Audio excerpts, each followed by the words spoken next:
Hello everyone and welcome back to my channel.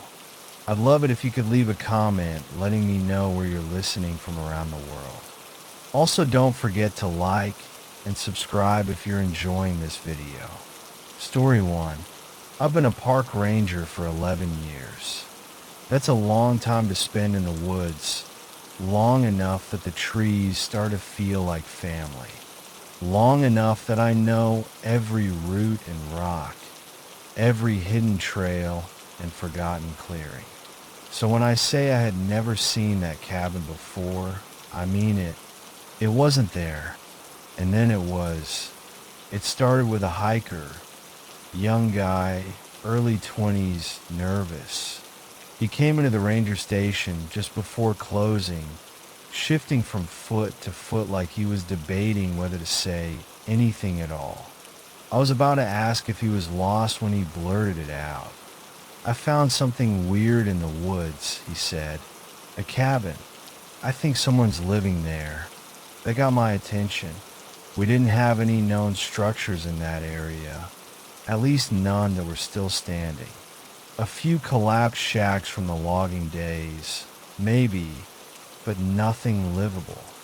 I peeked inside. The kid went on, licking his lips. There was food, fresh food, half-eaten. That was enough to make my skin crawl.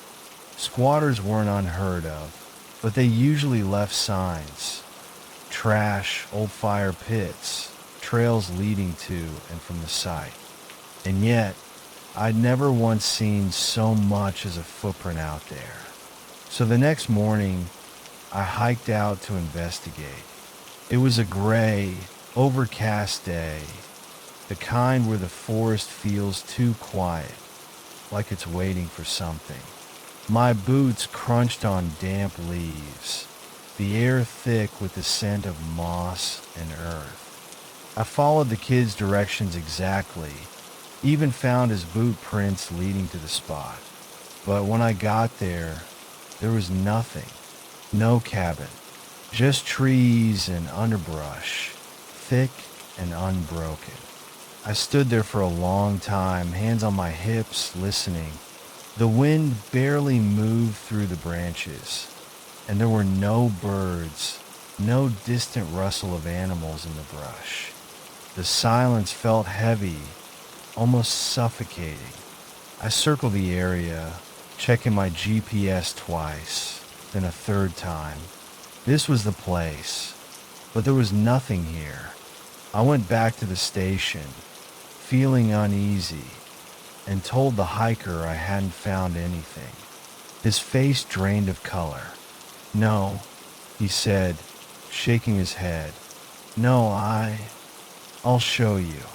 I swear to God, I didn't imagine it." The next day, we went together. I followed him, half expecting him to realize he had gotten turned around, that he'd mixed up his landmarks. But then he stopped short, his breath catching in his throat. The cabin was there, exactly where I had looked the day before. A simple log structure, small, with a slanted roof covered in moss. A wooden door, slightly ajar. A single window with tattered curtains hanging limp behind the glass. My stomach knotted. I stepped forward, pushing open the door, and the smell hit me immediately. Damp wood, mildew, something faintly metallic underneath. The inside was simple, an old wooden table, 2 chairs, a wood-burning stove. And on the table, just as the hiker had described, sat a plate of food. Not fresh anymore. Now, the meat was congealed, the bread molding at the edges. A fork rested beside the plate, its prongs rusted. But the air, God, the air inside that cabin was wrong. Too still, too heavy. My eyes drifted upward to the single-frame photo above the fireplace, and my blood turned to ice. It was me, standing at the edge of the woods, staring directly at the camera. The photo was old, faded, yellowed around the edges, but there was no mistaking it. Same uniform, same hat, same tired look in my eyes. My knees locked. My skin went cold. I had never taken a picture here. Hell, I had never even seen this place before. I took a step back, nearly tripping over my own feet. The hiker was behind me, his face twisted with confusion. He swallowed. That's you. I know. My voice felt distant, like it belonged to someone else. I grabbed his arm, yanking him toward the door. We're leaving. Neither of us spoke on the way back. I don't think either of us even breathed. The trees felt taller, the shadows darker. The whole forest was watching, listening. When we finally reached the ranger station, I turned to him, trying to form words, but he just shook his head. I don't want to talk about it, he muttered, and then he left. I should have gone back.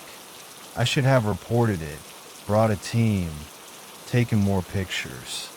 But I didn't, because I knew, deep in my bones, what would happen. The next day, I went out alone, and the cabin was gone. No footprints, no disturbed earth, just trees, standing silent in the mist. I never saw that hiker again, never got his name. Sometimes I wonder if he was even real. But the worst part, a week later, I was cleaning out the storage room at the station, sorting through old records, and there, buried beneath stacks of water-damaged files, I found a photograph. It was the same one from the cabin.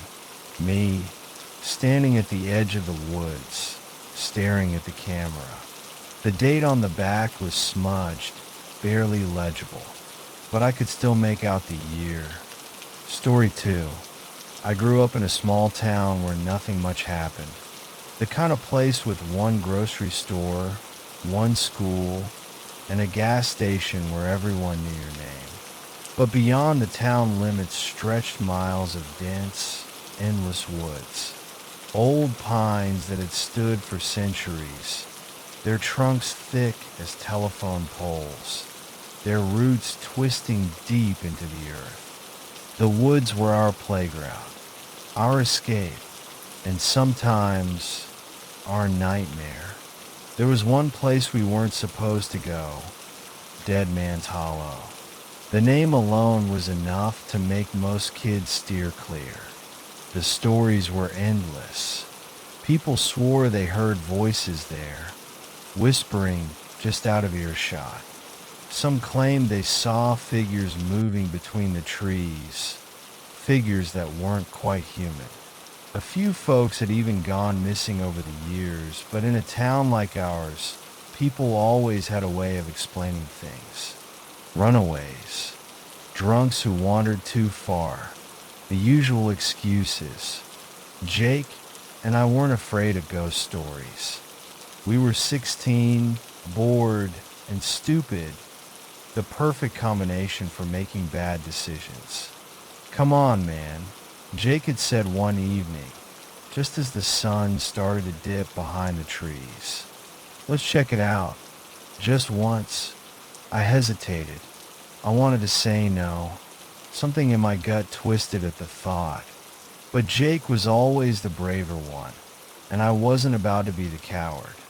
We set off down the old dirt path, flashlights tucked into our jackets. The deeper we went, the quieter it got. At first, I thought it was normal, just the stillness of the woods at dusk. But then I realized what was missing. No birds, no insects, no wind in the trees. Just silence. Jake noticed it too. He shot me a nervous glance, but kept walking. I followed. The air grew colder, though I couldn't explain why. The sun hadn't fully set yet, but the trees seemed to swallow what little light remained. The deeper we went, the darker it got. Then we heard it, A whisper, faint like wind moving through dead leaves. But there was no wind. Jake stopped dead in his tracks. I did too. We turned, scanning the trees with our flashlights. Nothing. Another whisper, this time from the left. Then another, and another. Low, raspy voices, weaving through the trees like something unseen was circling us. I couldn't make out words, but I felt them, like they weren't meant for my ears but had somehow slipped through. Probably the wind, Jake muttered, though his voice shook. Then snap, a twig breaking. Jake's flashlight swung wildly toward the sound, and that's when we saw it. A figure, tall, thin, too thin. It stood just beyond the tree line, half hidden in the shadows. At first, I thought it was a person, someone messing with us. But then I saw its eyes, or where its eyes should have been. The sockets were hollow, black as the space between stars. And its mouth, it was moving, not speaking, moving, too fast, faster than any mouth should move, forming words I couldn't hear. I felt something then, a pressure in my skull, like 1,000 voices were trying to force their way inside. My vision blurred, my stomach twisted. I clutched my head, but it didn't stop. Jake screamed, a high, broken sound. Then he ran. I ran too. The whispers swelled, rising to a frantic, desperate chorus. The thing didn't chase us, but its presence was everywhere. The whispers dug into my skin, slithered down my spine. I don't know how far we ran, only that the moment we burst out of the trees and onto the main road, the whispers stopped. We collapsed onto the pavement, gasping for breath. For a long time, neither of us spoke. Then Jake turned to me, his face pale, eyes wide with something I had never seen in him before, pure terror. Did you see its mouth? He whispered. I nodded, unable to speak. Did you see how fast it was moving? I didn't answer. I didn't need to, because even now, years later, when I close my eyes at night, I can still see it. And sometimes, I can still hear the whispers. Story 3. I used to work as a surveyor, mapping out remote areas for land development. It wasn't a glamorous job, but it paid well, and I liked the solitude. Most of the time, it was just me, a compass, and miles of untouched wilderness. But that all changed when I took the job in the Pacific Northwest. The company sent me deep into the forest. No roads, no cell service, just an old logging trail that hadn't been used in years. My task was simple: mark boundaries, record elevations, and report back. I packed for a 3-day solo trip and set up camp by a creek. The first day was uneventful. Just trees, moss-covered rocks, and the occasional deer darting between the trunks. The air smelled of damp earth and pine, a comforting scent. That night, I built a small fire, ate my dinner, and crawled into my tent. The silence of the forest was absolute. No cars, no distant hum of civilization. Just the gentle rustling of leaves in the breeze. I remember feeling peaceful. Then I heard it, a single footstep, not an animal scurrying through the underbrush, not the wind shifting the trees.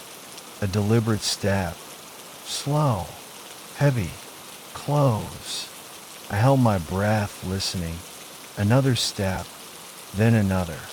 Crunching leaves, snapping twigs. It circled my tent.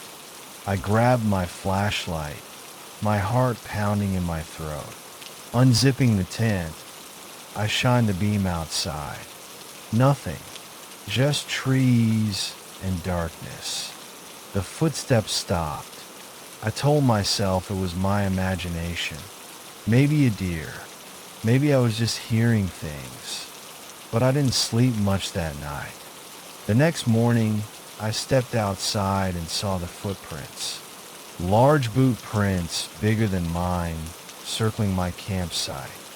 That alone was enough to send a chill up my spine. But then I saw something else. Handprints. In the dirt, in the soft earth near my tent, were deep impressions of hands. Long fingers, pressed into the ground like someone had been crawling. I packed up immediately. I should have left right then and there, but I convinced myself that it was just some hunter messing with me. Maybe a prank. I told myself whatever I needed to so I could keep working. The second day went smoothly. I hiked, marked trees, and took notes. I didn't see anyone, didn't hear anything unusual. By sunset, I almost convinced myself I'd overreacted. Then night fell. The footsteps came back. This time, they didn't stop. They moved closer, slower. I held my breath, gripping my flashlight so hard my fingers ached. Then I heard something that turned my blood to ice. Breathing, right outside my tent. Shallow, rasping breaths, like someone struggling to fill their lungs. I wanted to scream, but I couldn't move. Then the tent fabric shifted, something pressing against it. I snapped. I unzipped the tent in one violent motion and shined my flashlight straight ahead. Nothing, but the ground was disturbed. Dirt kicked up as if something had just moved. I didn't sleep at all that night. I sat with my flashlight on, my hunting knife clutched in my hand. Every so often, I swore I heard whispering, but it was too faint to be sure. At the first light of dawn, I broke camp.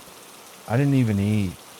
I just packed and left. The hike back was the longest of my life. Every snap of a twig, every rustle of leaves had me spinning around, expecting to see something. But I never did. I made it back to my truck, drove out of there, and never looked back. Weeks later, curiosity got the better of me. I started digging through old records, trying to find anything about that area. That's when I found it.